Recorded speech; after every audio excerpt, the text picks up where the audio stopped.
Good evening, everyone. I'm Detective Rayon. I've been working in the police force for over 15 years. And I'm Officer Layla. I've been partnered with Detective Rayon for the past 3 years. We've solved many cases together. We have. But tonight, we're going to tell you about a very special case. It's one that still haunts me to this day. It's the case of the old clock. A case that started with a simple call. A call that changed everything. Let me take you back to that night. It was a cold winter evening. The rain was falling heavily. The streets were empty. I remember that night. I was on duty. The phone rang at exactly 11 p.m. It was an old woman. Her voice was shaking. She said, "Please come quickly. Something terrible has happened in my house. The clock is ticking. It hasn't ticked in 50 years. I was confused. A clock? Why would that be important? I thought it was just an old lady who was scared of the dark. But I knew there was more to it. I had heard about that house before. It belonged to the Henderson family. They were wealthy, they were powerful, and they had many secrets. What kind of secrets? The Hendersons were a very old family. They had lived in that house for over 100 years, but they were also very private. They never spoke to anyone. I remember now. People in town said the house was haunted. They said strange things happened there at night. I don't believe in ghosts, but I do believe in secrets, and that house had many secrets. Interesting. So what happened when you arrived at the house? The house was old and dark. The paint was peeling. The garden was overgrown. The windows were covered in dust. It looked abandoned. Abandoned? But the old woman said she lived there. She did. Her name was Mrs. Evelyn Henderson. She was the last surviving member of the Henderson family. She was over 80 years old. She must have been very lonely. She was. She had no family, no friends, no visitors. She lived alone in that big, empty house. So what happened when you went inside? The door was open. I walked in slowly. The house was cold. The air was heavy. There was a strange smell, like old wood and dust. And the clock? It was in the hallway. A beautiful old grandfather clock. It was made of dark wood. It had gold details. It was very old, very valuable. And it was ticking? Yes, it was ticking loudly. Tick-tock, tick-tock. But the strange thing was, the clock had no hands. It had no numbers. It was just a beautiful piece of wood with a ticking sound. No hands? No numbers? That's very strange. It was. I had never seen anything like it. But what was even stranger was what happened next. Leaning forward, what happened? I heard a sound, a very faint sound. It was coming from the clock. It sounded like crying. A woman crying. Shocked? Crying from inside the clock? That's impossible. I know. I thought I was imagining it. But then the old woman appeared. She was standing at the top of the stairs. She was wearing a white dress. Her hair was gray and thin. Her eyes were wide and scared. She must have been terrified. She was. She looked at me and said, "You heard it, didn't you? The crying? It happens every night at exactly midnight. It's my daughter. She's trapped in there." Trapped? In the clock? How could someone be trapped in a clock? I asked the same question, but she just shook her head.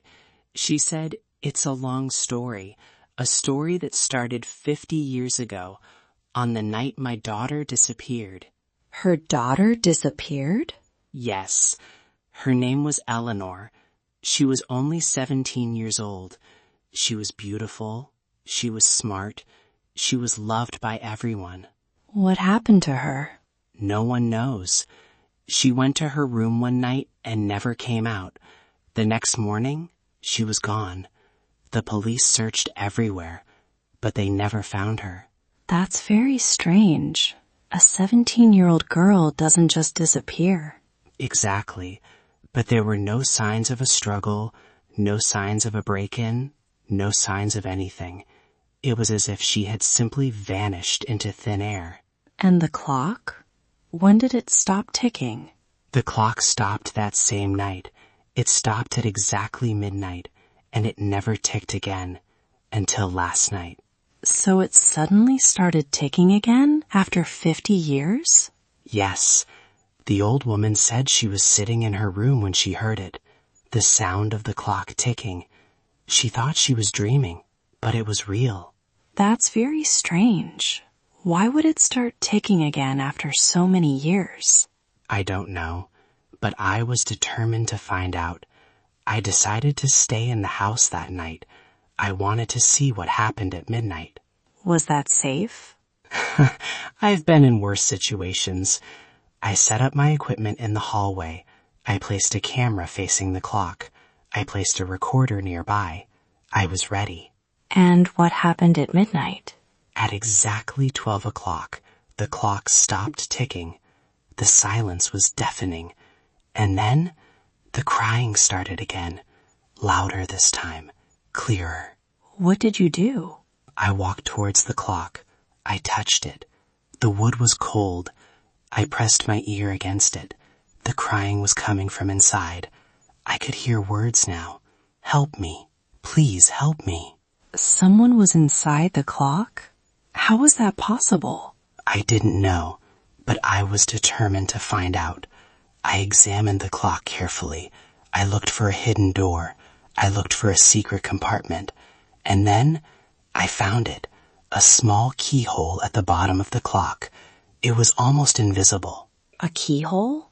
Did you have a key? Yes, but the old woman did. She gave it to me. It was an old brass key. It was very heavy. Did you open it?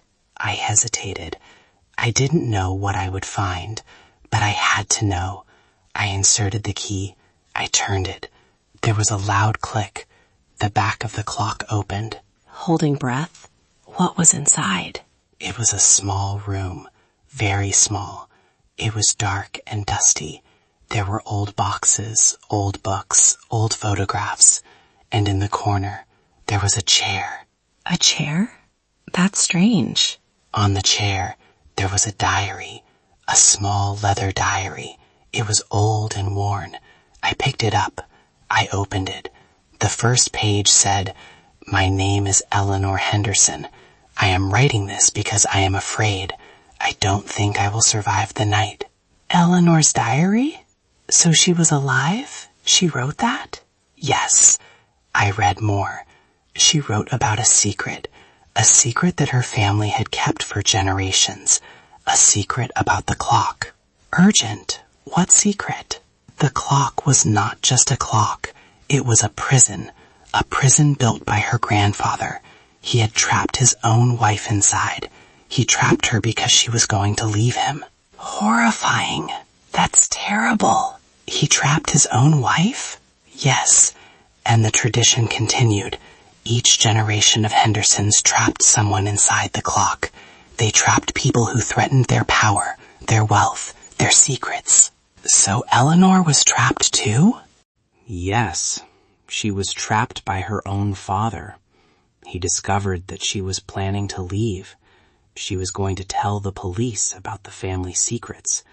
He couldn't allow that, so he locked her inside the clock. That's horrible. How could a father do that to his own daughter? I don't know, but I was determined to find out more. I continued reading the diary. Eleanor wrote about the crying. The crying was her. She was crying for help, but no one could hear her. No one except her mother. Realizing, Mrs. Henderson, she knew about it all along? Yes, she knew, but she was too afraid to do anything. She was afraid of her husband. She was afraid of the family secrets. She was afraid of losing everything. So she just let her daughter suffer? Yes. For 50 years, she lived with the guilt. She lived with the pain. She lived with the sound of her daughter's crying every night at midnight. That's heartbreaking. I can't imagine living with that. I continued reading the diary. I looked around the small room.